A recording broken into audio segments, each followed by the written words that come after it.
Bakit? Matamis boy. Ito lang. Hindi ito opinion ha. Hindi ito opinion. This is the facts. This is the facts.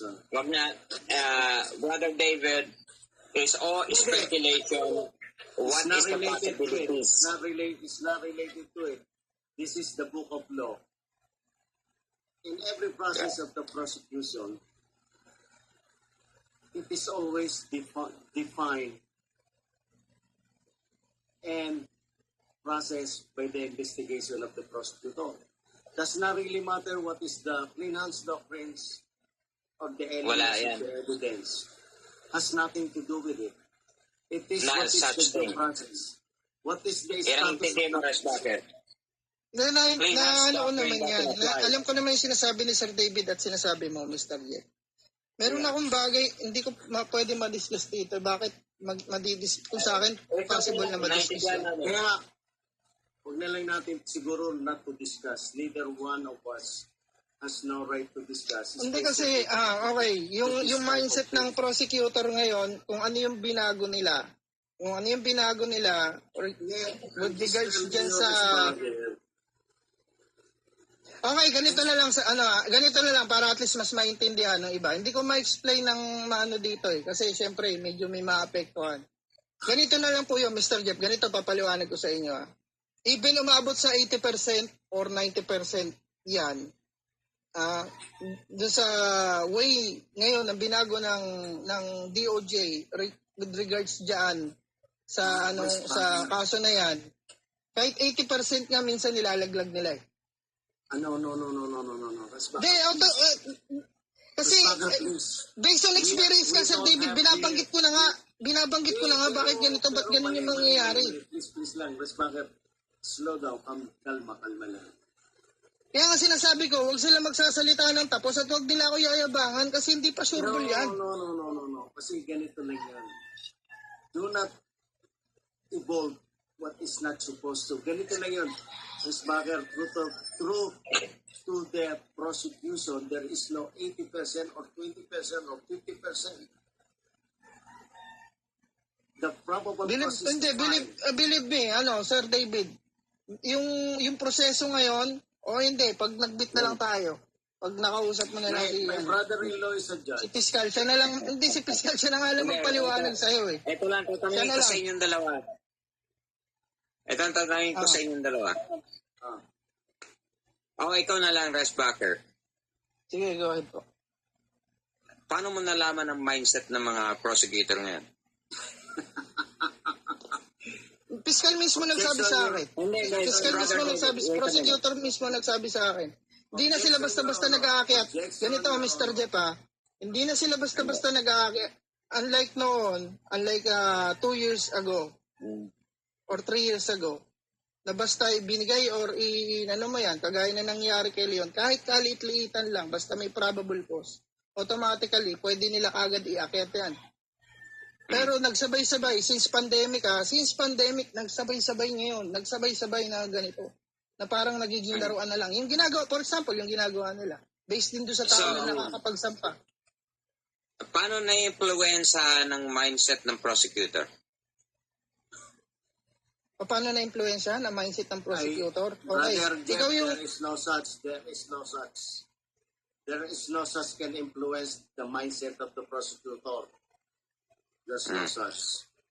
Ayaw nga, tinatanong ko nga siya sabi niya, ito na ngayon ang mindset. Hindi nga, Brother David, sabi niya, ito na yung mindset ng prosecutor. Ngayon tinatanong ko, anong nakaka-influence prosecutor to change his mindset? Ganito nga Yan. Yung nasa mindset ng prosecutor, depende, papaliwanag ko sa'yo, depende kasi dun sa lala, nung sitwasyon at sa hinahabla kasi ng tao. For example, kung sino ba yung tao na naghahabla na yan? Ano ba klaseng record din meron siya? For example, papaliwanag ko sa'yo. Tao lang yung mga yan eh. Apektado yung mga yan eh. Okay, for example, kung suki na nila itong mga to eh.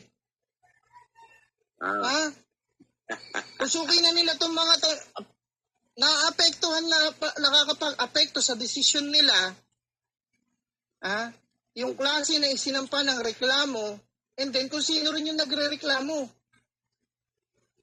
Tao lang yung mga yan. Dito sa Pilipinas, ultimong judge, ito pa, ultimong yung judge, for example, ano naman kung aakyat yung kaso namin kay Patosa, anong mangyayari? Or anong magiging hatol ng judge? Alam mo na. Binigyan ako ng tip based dun sa naging history ng judge na humahawak sa amin. Ha? Kami lang dito, hindi, sa totoo lang, yung pagod, yung hirap, alam ko yung pinagdadaanan ni Sir David eh. Dahil naapektuhan yung desisyon nila bilang isang tao lang din yung judge eh. Tao lang din yung prosecutor eh. Naapektuhan, kasi ang tanong mo sa akin, Mr. Jeff, paano naapektuhan yung kanilang desisyon? Paano yung influensya, yung influence, ano ang mga factors na may influensya yung mindset? We have to adjourn. The case is closed. Alam mo, Resbacker, sometimes na-amaze mo ako eh. Saglit lang, may nag-hold sa akin dito eh. Kaya ayokong Hindi, yung ako. way na pinapaliwanag ko sa'yo, Mr. J, hindi mo alam kasi kung ano yung pinanggagalingan ko eh. Okay? Ganito na lang. Yung way na pinapaliwanag ko sa'yo, kasi yun yung pwedeng mangyari. Hindi ko naman sinasabi na mangyayari. Yun yung pwedeng mangyayari. So, but you already made a determination na 50-50. 50-50 nga yan. For excuse. You know, hindi basta-basta ganun lang eh. Rosbacker kasi. First of all, hindi ka prosecutor. Second, Hindi ako prosecutor eh. hindi ka Binigyan na nga. Eto na nga eh. Hindi na nga. Dati 5 eh. Hindi nga 5, 6 na nga eh. Ako rin yung nagtatanong sa kanila eh. Bakit po ganun? Yung mga tanong mo sa akin, Mr. Jeff. Anim na prosecutor na nagsasabi. 6 na cases na ganyan. Same thing. Merong hindi lang 50%. Hindi lang 50%. Meron yung 90%. Merong 80%. May kulang pa rin. So, how many dismissal may kulang pa rin. Mo? Hindi, sa lahat ng mga case na pinail mo, sa 10, what is the percentage na dismissal? 60-40 ako. 60-40. Lamang na